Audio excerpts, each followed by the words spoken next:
Hello and welcome to an all new episode of Horror Flix and Chill. I am your host, Kinte, all the way live from Los Angeles, California. And I'm joined by my two lovely co-hosts. We have the one and only Jen. How you doing, Jen? I'm doing great. Really excited to be here. Super excited. And we have the magnificent Tory. Hi. It's awesome to meet Michael, and I can't wait to talk to him. Yes. And wait, you're gonna hear a quick echo. Hold on. It's All right, got rid of that. Sorry about that.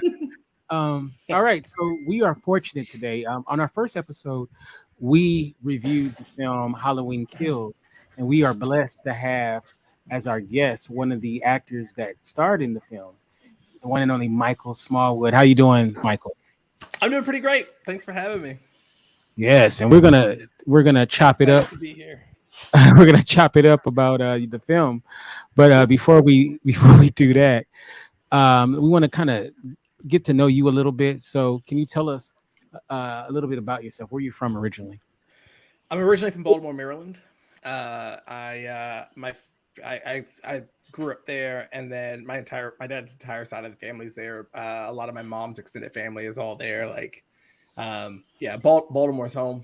And then I spent my high school years in a town called Union, South Carolina, and then moved to Charleston for college. And I've kind of lived here in Charleston ever since. I'm an actor and writer and podcaster, and who got the awesome opportunity to be in Halloween 2018 and Halloween Kills. So, that's All so right. exciting. yeah. All right. Now, anyone who knows me knows that Baltimore is my second favorite city, Oh yeah. and there's a reason. There's several reasons for it. One is one of my favorite things is crab cakes, and they have the best. It's not even close. There's no place Not that even. has. It's Yeah. honestly, there's other places that have decent crab cakes, but when you've had a Baltimore crab cake, you've had a crab cake. So, shout I out. mean, my favorite food, period, is just like Chesapeake blue crab, man. Like you just put, a bushel of crabs on a table, and I'm like a horse when it bolts. Like I go blind and deaf, and I'm just there until there aren't any more crabs, or until someone's like, we have to leave this house, like we have to go, because I just sort of like I block out. I'm just going at them, man. Yeah, so yeah, any seafood, that's all my favorite stuff. Because yeah, you grew up in Baltimore, that's pretty much all you eat growing up.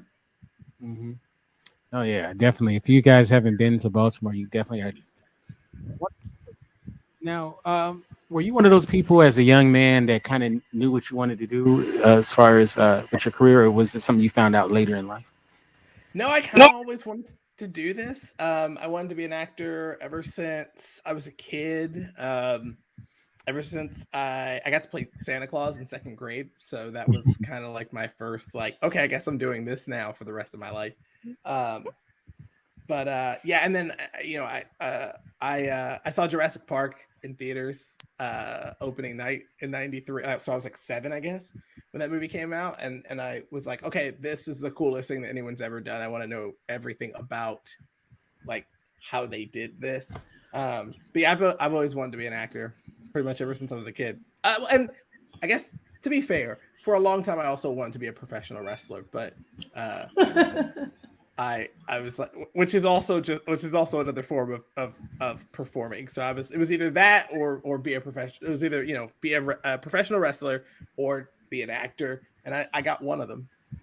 Hey man, hey, either way. Well, and look, at least you can be a wrestler if you act, right? You can play a Yeah. wrestler in a movie or something like that. And You can actually do everything. I have played a professional wrestler in a play before. So Oh, get out of here! yeah. You get to get real physical in the play. Yeah, so there's this play by Christopher Diaz called The Elaborate Entrance of Chad Deity. And I've gotten to do the play twice, actually, in 2 different theater companies. And yeah, I got to play a professional wrestler. So we had a ring built in the theater, and we brought in like some professional wrestlers to train us. And for one of the productions, I actually got to like wrestle a match every night before we started the show. As part of like the pre-show stuff. It was all really cool. That's what this poster's from. Oh, Wow. okay. Yeah, this poster right here is from the elaborate entrance of Chat Deity, and that's what this mask is from. Oh, Oh, okay. Yeah. Nice. I was about to remark on your Funko doll collection. I thought Yeah, that yeah, was yeah. really cool. Yeah, there's a bunch of cool Funko Pops. In fact, right up here, these are the New Day. They're professional wrestlers. And then, of course, like Black Panther, Cyclops, Of course, Dr. Cyclops. Facilier. There's a bunch of cool ones over there. Yeah, that's awesome. yeah. There you go. Yeah. Also, when you're done with your acting career, you can always have a second career in wrestling. So I we'll look can. forward to that. I can. I'm also kind of hoping, fingers crossed, that like I get a little bit more notoriety, and then like WWE will just ask me to come do something at WrestleMania or SummerSlam. So if Triple H is listening, I am available to come in for as long as you need to. I will work dates. I'll work house shows, H. Like, let's go. Like, what are we doing? That's funny. Triple H. We're gonna send that. We're gonna cut that clip and send it to Triple H. Please do. I'll lose. I will lose. I have no problem being the celebrity who comes in and loses. I have no issue with that. I love Let's it. go. I love it. Did you do a lot of plays as a young man when you first got started? Yeah, I still do plays today. But yeah, my earliest, obviously like playing Santa Claus in second grade and doing like various like holiday pageants and programs. But my first like plays were in like middle school doing Romeo and Juliet and Midsummer Night's Dream and then yeah, I acted in plays all through high school, all through college, and I'm actually here. I live in Charleston, South Carolina, as I said, and I'm a core member for a theater company here in town called Pure Theater, and I do 2 to 3, like 1 or 2 shows a season with them. I'm actually going to be in a production of Ben Butler in January. Oh, Wow. nice. Yeah, yeah. All right. Love it. Um, Now, the one thing that about doing stuff on stage is you get the immediate reaction, and is that something that really drives your performance? To get that the feel from the audience. Yeah, there's nothing in the world quite like it, right? You walk out there and just sort of feel the energy coming off the audience, and you kind of know, right? All right, this is the night we're gonna have. Like you and I are gonna do this together in a way, and like that's it's without comparison. Nothing else that I do, podcasting, making movies, right, or working on TV, like all of that is a the you get the feedback after you've already done the work, after you've put in the performance, and then but being up on that stage and knowing right then if a joke's gonna land, knowing right then if the audience is connecting to what you're bringing to them, that give and take, that sort of that push and pull and getting that immediate feedback. It's ooh, I miss it. It's been too long. It's Oh, been too long. yeah. Oh, and last year was tough too because of COVID, so it Yeah. wasn't. You didn't have that outlet. Yeah, So there was some of it. I did my share of virtual performances, but they're not quite. They're just not the same. Obviously, you're not in Right. the room, and that's even colder because no one's in the room. I'm not even in the room with the other performers. So I'm really looking forward to getting back up on stage soon. It'll have been 2 years since I've gotten to like get up on stage and act. So I'm really excited about it. So I got a quick question for you. So this Sure. is different from the question that I posed before the show. Right. Okay. Spoilers. So There was a question posed to me before the show. we'll get to that. We'll get to that. But this one specifically is the segue with the plays. So any play that's out there, any written play right now that's out there, Mhm. what do you choose as your production? What do you choose as Ooh. the one you want to do? Okay. All right. Great question. Really good question. Oh man, what is my answer? I'm really jealous. There's a play called Take Me Out that's about baseball and and homosexuality, right? People like being gay in professional baseball. And there's a revival of it coming to Broadway. It was supposed to open in like 2020 and it got pushed back and all this other stuff. So And that's a play that I kind of wish I had got. I would have loved to have been in consideration to do that play again, because I just love that play and I think it's great. I don't. Yeah, that's a good one. That's a good question. I don't know. Like any play, I haven't gotten to play Macbeth yet. I'd love to play Macbeth. Ooh, that's a good answer. I've been in the play before. I got to play Banquo, but I'd like the top job. I'd like to play Macbeth. I haven't gotten to play him. I'd like to play. I'd like to do Julius Caesar. I still haven't done Julius Caesar. Ooh, so I'd like boy, to do that's a well. tall order. Yeah, that's a hefty role. That's one I haven't gotten a chance to do. Oh, and I'm not old enough yet, so this one I have a few more years. But man, I am gonna be really good in fences. Yeah, that's like, like I'm not old enough. I'm too old to play the kid, and I'm not old enough yet to play. Oh my goodness, why I keep blanking on his name. But Denzel Washington's character, the asshole. He's an asshole. He's one of theater's greatest bastard roles, and I'm gonna be so good. But I'm not old enough yet. No. I've easily got 10 or 15 more years before I should even be considered to play. Like seriously, I'm like, I've got to work your way up. I've got 10 or 15 more years before anybody should actually consider me playing him. Like I'm not close. I have a question for you. Okay, so it's kind of switching gears, but like, were you a reader in high school? Like, did you read a lot of books at all? Mm-hmm. Yeah. Okay, who were your favorite authors? Ooh, great question. So, I mean, look, as a kid, my favorite author was R.L. Stein, right? Like, who doesn't read all the Goosebumps books when they were a kid? I'm so there with you. I read a lot of comic books as a kid. I really, so my favorite book series is Stephen King's The Dark Tower. And I read a lot of King as a kid. I read a lot of I read the Dark Tower series in high school, early college. I read them. Yeah, I mean, I guess Stephen King was my favorite author growing up.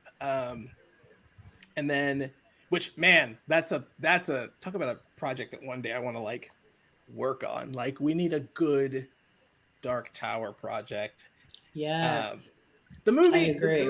the movie happened, and some of it was not terrible. I'm trying to be as nice as I can in this movie. Some of it was not. Some of the decisions that were made in the right spirit of things, and I appreciated some of the attempts. It's too big. Like, it's just too much, and there's no way to do it in one movie. It needs to be a television series, and it needs to be tackled.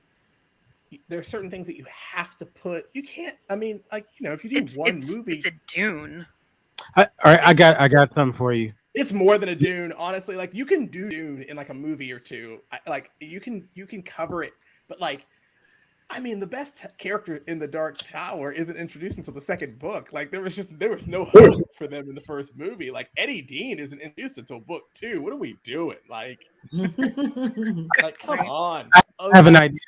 You don't get Susanna until the end of the second book. What's up?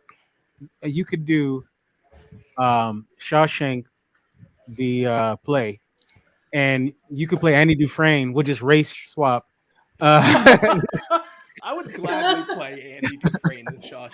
Absolutely. I'm old enough to play Andy. I'm the right age to play Andy Dufresne right now. Yeah. Right, let's go. I'd do that. That'd be a good play. I'm shocked they haven't done that yet. I am surprised that no one has translated it to the stage too. It does feel like it would be a really good play. I'm genuinely surprised no one's made it a musical yet. That's actually what they would have done by now, and I'm surprised and elated that no one has done that yet. I'd go see it. For real. Yeah, I mean, we all would go see it. I'm surprised they haven't done it. It's just waiting for the right writer. I don't know. That's all. Yeah, I don't know who you give Shawshank to translate it to the stage. Lin-Manuel Miranda. No. Well, I was gonna say, if you're gonna make a musical out of it, maybe you give it to Duncan Sheik, who did Spring Awakening. That would be the person I would maybe translate. Oh yeah. Yeah. Right. Oh yeah. Okay, yes, I'm on board with that. Yeah. I'd go see Duncan Sheik's Shawshank Redemption. I'd go see that. Well, there we go. There's $1 million idea right there. It's for Yeah, I free. know some Someone take producers it. like, oh my god, I love these guys. That's right. Please, someone take it. Go for it. I ain't even mad if you take it. I ain't even mad. Just give me some tickets. That's all I ask for. Now, I gotta ask you this question. Okay. You were in a film, and I haven't seen this. Uh, um, called Scooby Doo and the Manson Family Murders. I really want to know what is that? So it's a play. It's a play written by a very funny guy I know through the podcast community called Kevin Lanigan. He's great, and he wrote this play called Scooby Doo and the Manson Family Murders, and it's about Mystery Inc. coming upon a mystery and it being the Manson family, and things get weird. And last year during the pandemic, Kevin was like, "Hey, I'm going to do this. I'm going to put it up on YouTube. Will you play Fred?" And I was like, "Yeah, I guess I will. I guess it's finally happened. I'm going to play Fred from Scooby Doo." Sentences that you don't expect to get to say, but then somebody gives you the opportunity and you're like, "Yeah, I guess I'm playing Fred from Scooby Doo." So I did it. It's very funny. It's very weird. And it's on YouTube. It's on YouTube right now. Yeah. So you should absolutely, after this, I'm actually about watch to look at that. Scooby Doo and the Manson Family. I am bookmarking that. There's a great Reddit thread about just that, about the play, about they break it down. So if we could really start good. Sorry about that. Sorry, go ahead. It's a really good Reddit thread. I definitely encourage everybody to go and look it up and read it. It's really good. Oh, it's yeah. We had a blast doing that. I'm gonna put the link in the show notes for everybody. Oh, absolutely. Yeah. Oh, that's dope. Yeah. All right. Yeah, I like it. I like that. I want to definitely hear that. Now, you know what's interesting is when you see scripts, you know, a lot of times they don't give you a name, you know, a character a name. You'll be victim number 3 or black guy with mullet, you know, just some random stuff.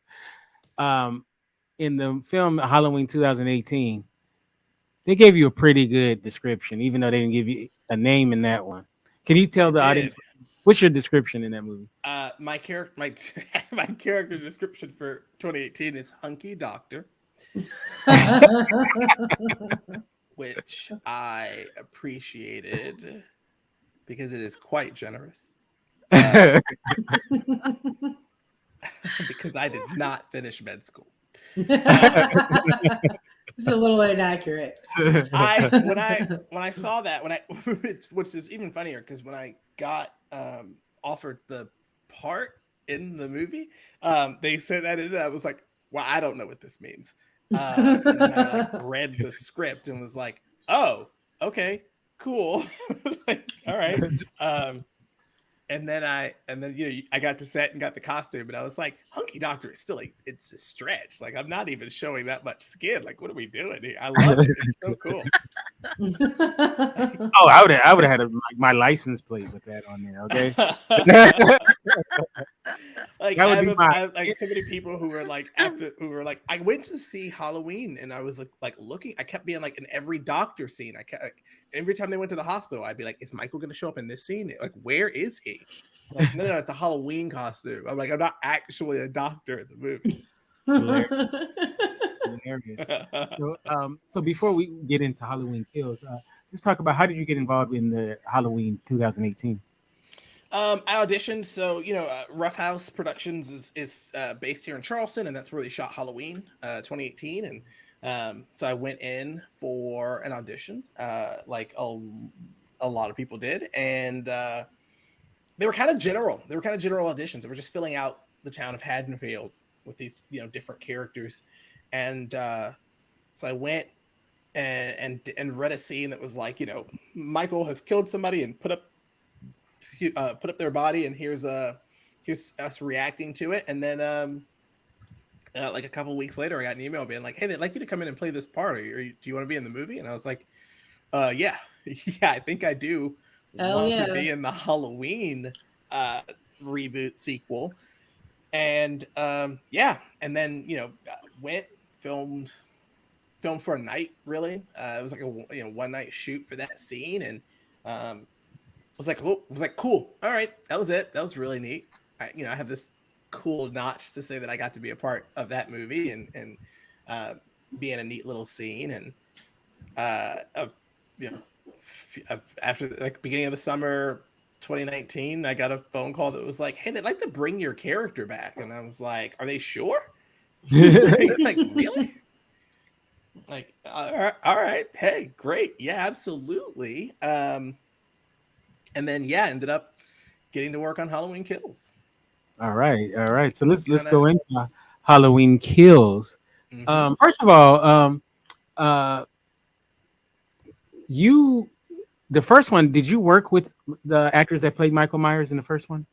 yes, James, James Cordy. He is really cool. I actually got to meet him because the scene that we shot in Halloween 2018 is that long one take where Michael's stalking through the neighborhood. Great shot. Yeah, Carmela and I and James were like, that was the holding room. It was the three of us hanging out and getting to talk to him about being the Shape, like being Michael Myers. And he's great. He's a really cool dude, and we got to get to know him a little bit, and then got to spend more time with him working on Halloween Kills, which was really cool. But yeah, we got to meet him on 2018 doing that take. I'm curious, does he stay in character, or once they say cut, he's like himself? Once they say cut, he's just just chilling, just hanging out, talking about. I remember LL Cool J was in one of the Halloween movies, and he said H2O. Right, and he said the guy that played him in that one, that he stayed in character the whole time. So he said it was kind of creepy. Yeah, James doesn't do that. Okay, that's good. James is very laid back, very chill guy. So, but let's be serious. If Jason did. Oh, I'm sorry. Go ahead. Go ahead. There's a small time delay between. I'm in Hawaii, so there's a tiny delay. Yeah. I was just gonna say 2 hours behind us. Yeah, but fortunately for the podcast, it's only a couple seconds, so good thing. I was just gonna say, it's a good thing that if Jason didn't, if he did stay in character, I'm sorry. You know what? I do that every single time, every podcast. I'm so sorry, Michael. You're gonna get a visit. I didn't mean to. Yeah, that's what I was afraid of. I'm really glad that Michael doesn't actually stay in character, because do you know how little cast there would be left? Yeah, I mean, slightly. I said cut. God dang it. But what's cool about James in that role is that it's him under that mask most of the time. There are like a couple of shots that are stunt people, but for the most part, like a lot of it's him. So and he once he puts that mask on and like starts moving around, the effect is, even on set, like the effect is like, oh wow, that's Michael Myers. That's really strange to be this close to Michael Myers. Yeah. It's funny too, watching the Halloween Kills, right? And when I saw you and the sister that plays your wife in the film, I'm sorry, what's the actress's name? Carmela McNeil. Great job too, by the way. Yeah, Carmela's great. And as a brother, when I saw you, I was like, yes. And then I was like, oh man, he about to get it.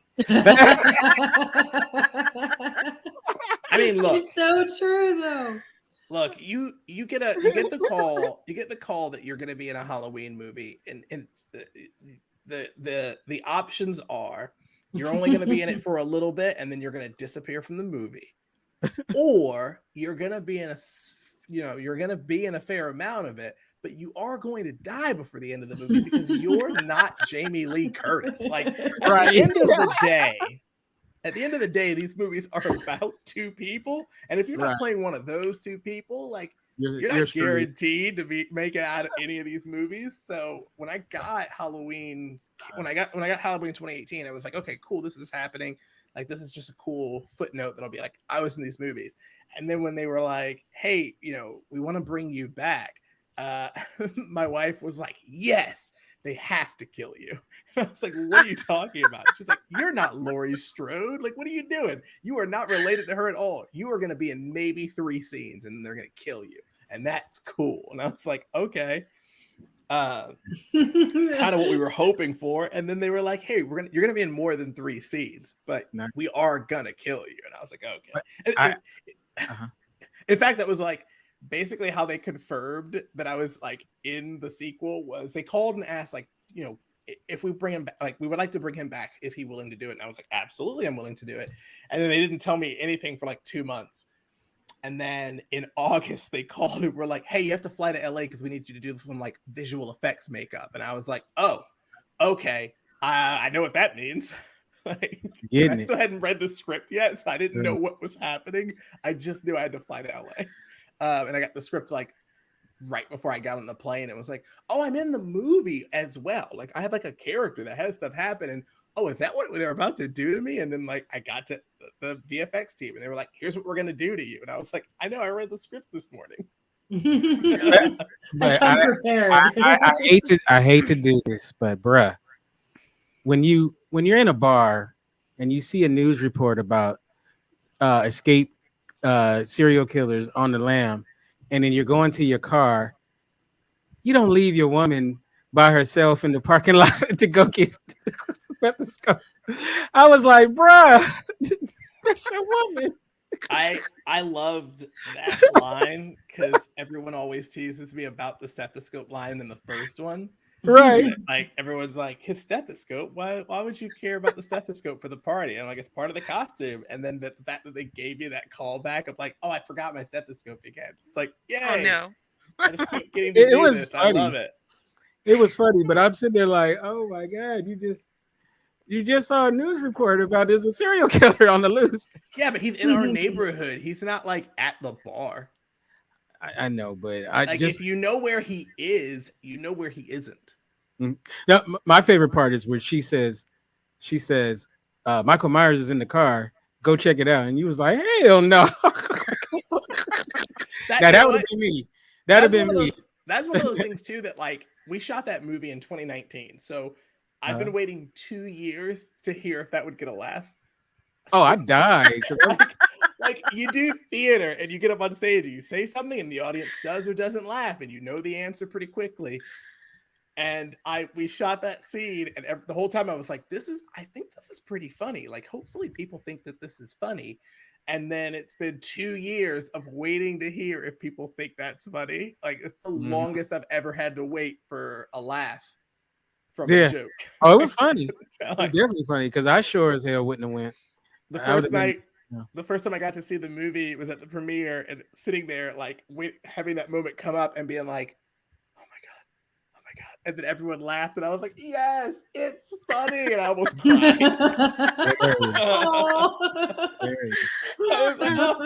It's funny. So cute. They love me. They really love me. It worked. The decisions I made 2 years ago are paying off. So do you like horror movies? Is that a genre that you watch a lot of movies in? Like I love horror movies. So for you to be on that would be a dream come true for me. Like I would just die. I wouldn't even go to the movie. I would just die before the movie was filmed. But like I know that like some people do, I don't know. So okay, you can answer. I will say I've become a much bigger fan of horror over like the past 10 years or so. I wasn't a huge fan in the early 2000s. Because I don't really go in for like possession movies or ghost stories or like torture movies. Like all that stuff kind of drove me away from the genre for a long time. But the last few years, like I'm a big fan of psychological horror movies. But I mean, my favorite, like before like when I was in school, my favorite horror movie, Scream. Like once Oh, Scream yeah. came out in the 90s, I was like, okay, this is the coolest movie that's ever been made. Like, what are we doing? Like, come on. Like I saw like Scream, like I love all of them. Scream 1 through 4, they're all brilliant. Can't wait for the new one. And I have liked horror movies, and I've really liked them now. I've really gotten into them over the past few years. And some of my favorite, like I said, some of my favorite movies are horror movies. Oh, good. Yeah. I love asking people that because, that's whenever I watch a movie, that's the movie I prefer to watch. So that's awesome. Yay. Yeah. Yeah. So the let's go back to the filming process. Was it Sure. how long did it take to film all your stuff? I was on set for 5 weeks. A week of rehearsals and then 4 weeks of filming. Yeah. We had to like rehearse everything that happened in the car, and then we spent a week filming just the stuff in the car. A week at the bar, and then various days like at the hospital and pickups and stuff like that. So and it was cool. Like it was cool. It was the longest I've ever been on a movie set. Like that was the longest stretch I've ever needed to be on a film project. So it was wild being there that long and being there from the beginning. I'd never been on a film project from the beginning before. You normally if you come in and you're playing like a smaller role, you kind of come in for like your days and then you leave. But like, with this being there at the start, I got to kind of feel like I was part of the machine a little bit in a way that I'm not normally. But yeah, just getting to spend a lot of time like hanging out with the cast and getting to know everybody and getting to know the crew, which is always so much fun. Yeah, it was a great shooting experience. A month of night shoots, like all night shoots. Wow. Which is exhausting. Let me tell you, it's a lot. And you had to get physical too in the car. So yeah.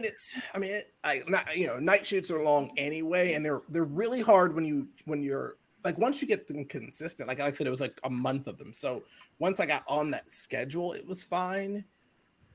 It was still exhausting, but it was better than like I've had to do like just a week of them, or even like I have to do 2 days of night shoots right here, and it's like like it really does drain you because your whole day night schedule is thrown off.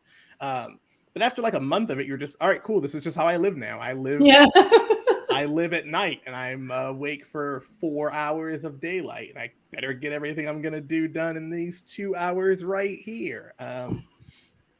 Yeah, you kind of get used to it.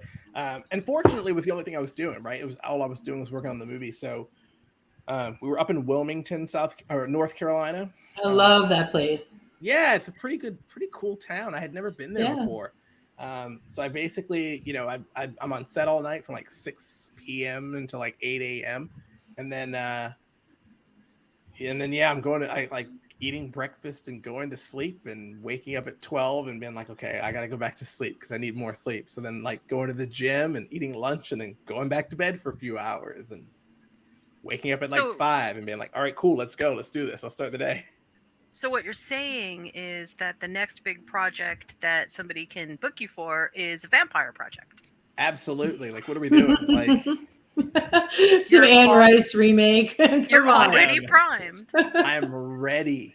Ready to join the relatively short list of black vampires in cinema. I'm ready. Hilarious. I'm so down for that. You're gonna be very short list. Blade's cousin.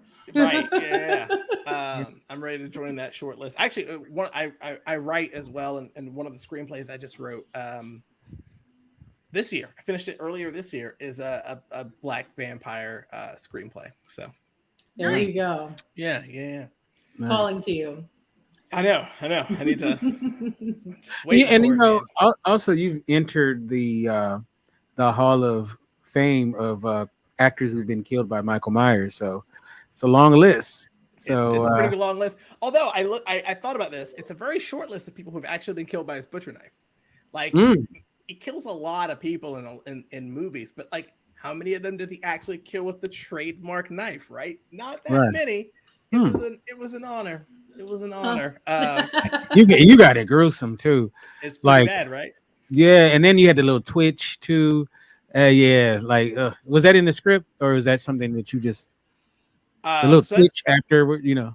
I mean, it just the script just sort of says like Michael stabs him in the eye, and then he Oh, dies, okay. right? Like that's all it says. So basically, so that's a practical effect. The Uh-huh. that's makeup. Right, right.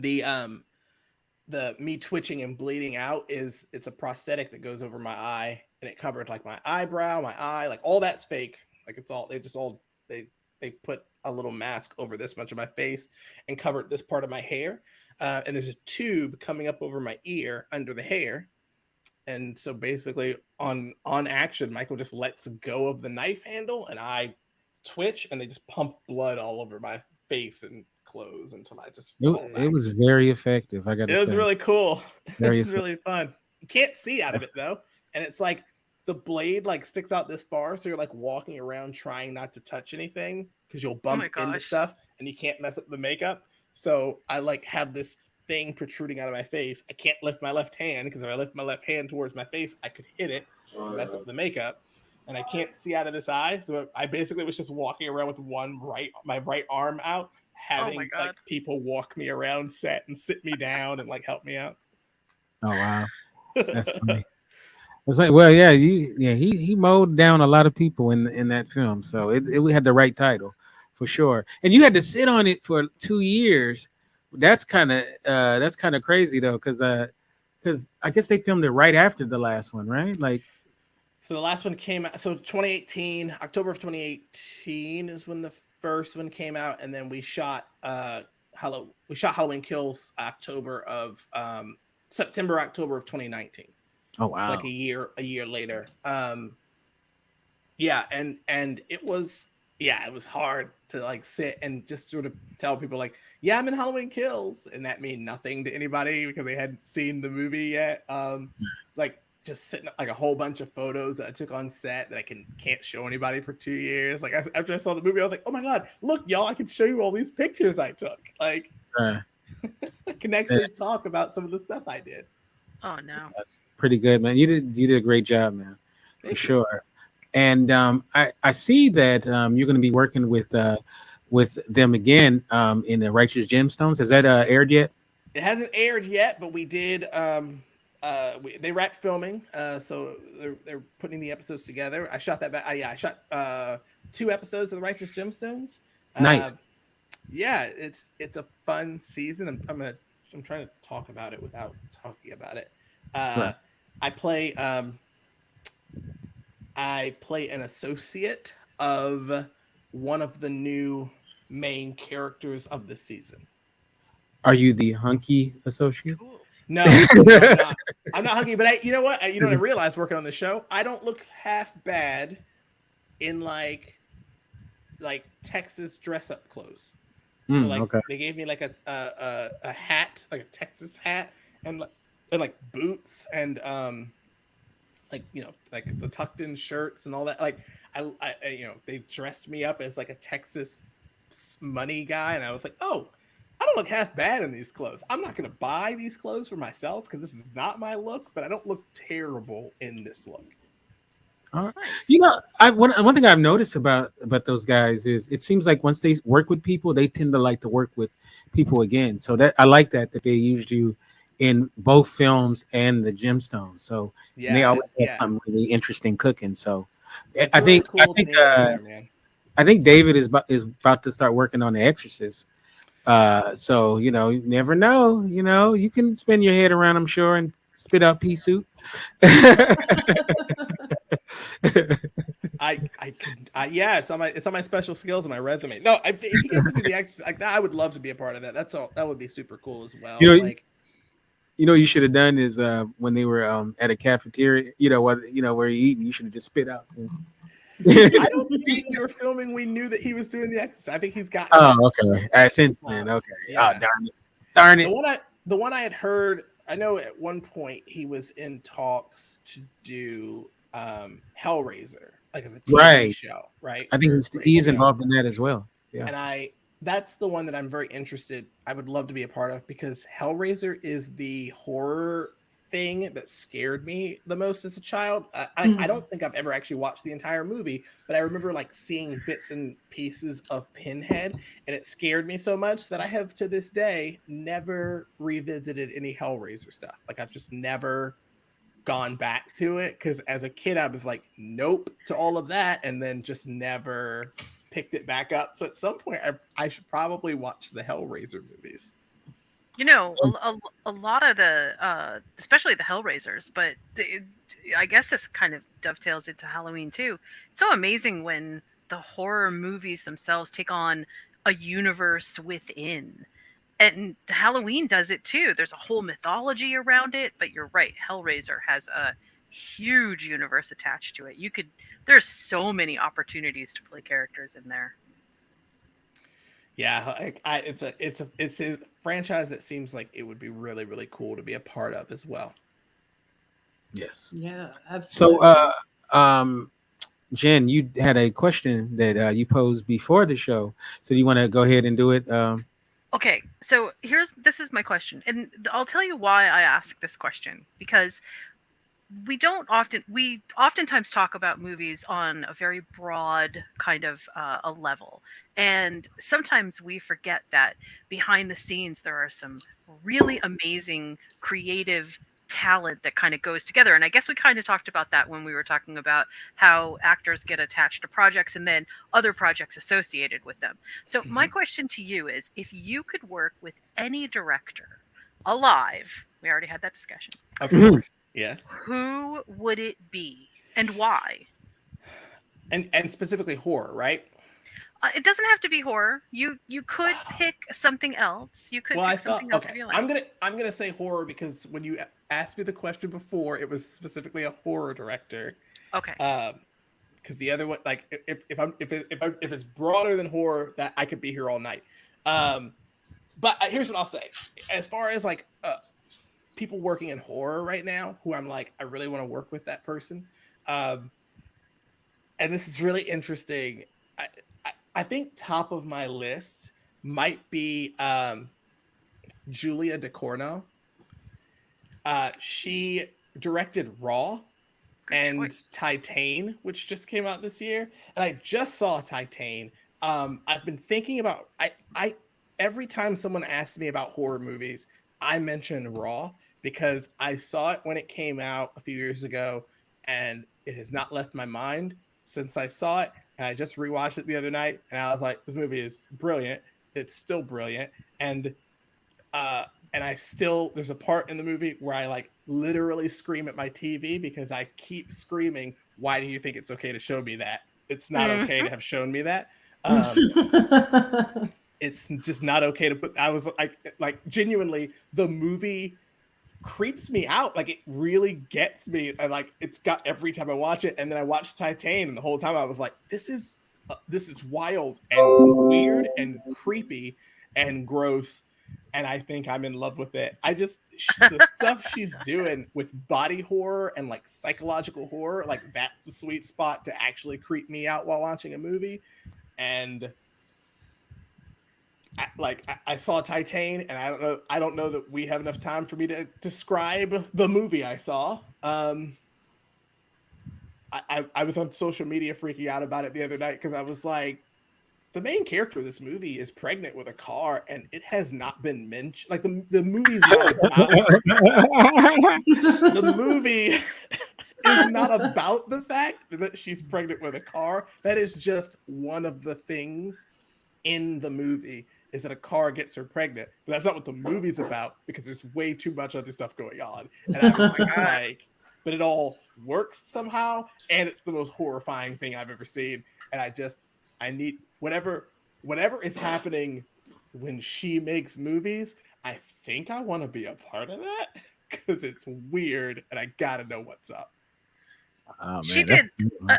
I know that she did some episodes of Servant too, which is also similarly super crazy and just absolutely deserving of her skill. So I'm completely with you on that one. I'm on board for whatever she wants to do because it it messes me up. And like, as far as somebody who can consistently elicit me literally sitting on my couch, like hiding behind a blanket and like legitimately watching a lot of the movie through my fingers, I'm like, this, no other director does that to me. Like, nothing else does that to me. Like, there are directors that I really want to work with.